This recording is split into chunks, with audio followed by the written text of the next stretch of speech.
అందరికీ నమస్కారం. ప్రజాస్వామ్య వ్యవస్థలో డాక్టర్ బిఆర్ అంబేద్కర్ గారు రాసిన రాజ్యాంగాన్ని, ప్రజాస్వామ్యాన్ని, ఎన్నికల ప్రక్రియని పెద్దిరెడ్డి రామచంద్రారెడ్డి గారు అపహాస్యం చేసినంతగా బహుశా రాష్ట్రంలో ఏ రాజకీయ పార్టీ, ఏ రాజకీయ నాయకుడు చేయలేదు.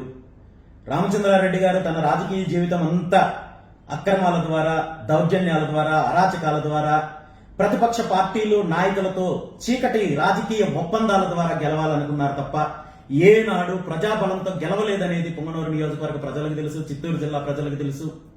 ముఖ్యంగా 2019లో వైఎస్ఆర్ కాంగ్రెస్ పార్టీ అధికారంలోకి వచ్చిన తర్వాత జరిగిన స్థానిక సంస్థల ఎన్నికల్లో తనకు ప్రజాబలం లేదని తెలిసి అధికారాన్ని, పోలీసుల్ని ఉపయోగించుకొని ఏ విధంగా ఆనాడు ప్రతిపక్షాలను కనీసం నామినేషన్ కూడా వెయ్యనివ్వకుండా అడ్డుకొని అరాచకాలు చేసి అక్రమంగా గెలిచారో రాష్ట్రం మొత్తం తెలుసు.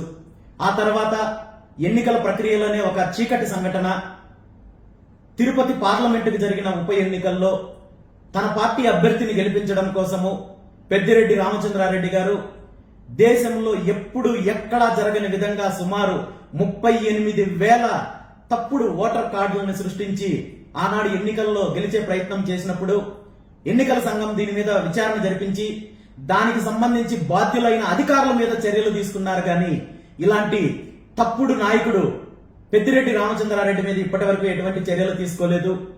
ఇప్పుడు వచ్చే అసెంబ్లీ ఎన్నికల్లో తను అక్రమంగా సంపాదించిన ఆస్తులు, అక్రమంగా దౌర్జన్యంగా అధికారాన్ని ఉపయోగించుకొని భూ కబ్జాల ద్వారా సంపాదించిన ఆస్తులని తన అఫిడవిట్ లో చూపిస్తే ప్రజలు ఎదురు తిరుగుతారు, ప్రజలు తనని చేదరించుకుంటారనే భయంతో తన సమర్పించిన నామినేషన్ లో, తన సమర్పించిన అఫిడవిట్ లో సుమారు 142 అక్రమ ఆస్తులకు సంబంధించి పూర్తిగా ఎన్నికల కమిషన్ కి తెలియపరచకుండా తీవ్రమైన నేరాలు చేసే ప్రయత్నము పెద్దిరెడ్డి రామచంద్రారెడ్డి గారు చేస్తున్నారు.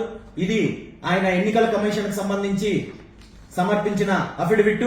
ఇందులో ఏవైతే ఆస్తులు ఉన్నాయో తనకు, తన భార్య గారి పేరు మీద ఉన్న ఆస్తులు సమర్పించకుండా ఉన్నవి సుమారు 142 ఆస్తులు ఈరోజు కేవలం మాకున్న సమాచారం మేరకు మాత్రమే ఇవి ఉన్నాయి. ఇంకా రాష్ట్ర వ్యాప్తంగా కావచ్చు, పక్క రాష్ట్రాల్లో కావచ్చు, అతనికి ఉన్న ఆస్తులు కావచ్చు, విదేశాల్లో ఉన్న ఆస్తులు కావచ్చు, ఇవన్నీ కూడా వివరాలు రావాల్సి ఉంది. ఇప్పటికీ మాకొచ్చిన వివరాల మేరకు 142 ఆస్తులు తనకు సంబంధించినవి ఎన్నికల అఫిడవిట్ లో సమర్పించలేదనేది పూర్తిగా ఆధారాలతో సహా ఈరోజు మేము ఎన్నికల కమిషన్ కి ఇప్పటికే కంప్లైంట్ చేయడం జరిగింది. ఇవన్నీ కూడా ఈ ఎల్లో మార్క్ చేసిన ఆస్తులకు సంబంధించి పూర్తిగా అతని పేరు మీద, అతని భార్య పేరు మీద ఉన్న ఆస్తులు. ఇవేవి కూడా ఎన్నికల అఫిడవిట్ లో సమర్పించలేదు.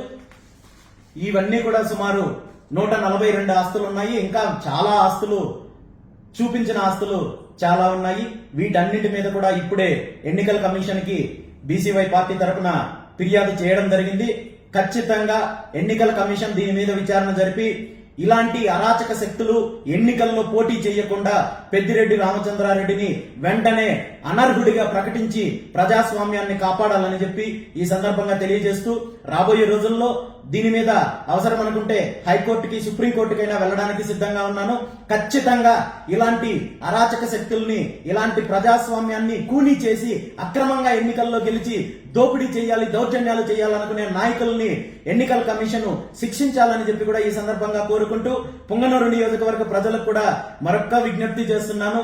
గత 15 సంవత్సరాల నుండి పెద్దిరెడ్డి రామచంద్రారెడ్డి, అతని కుటుంబ సభ్యులు, అతని అనుచరులు చేసిన అరాచకాలు చూశారు, దౌర్జన్యాలు, దోపిడీ, భూ కబ్జాలు చూశారు.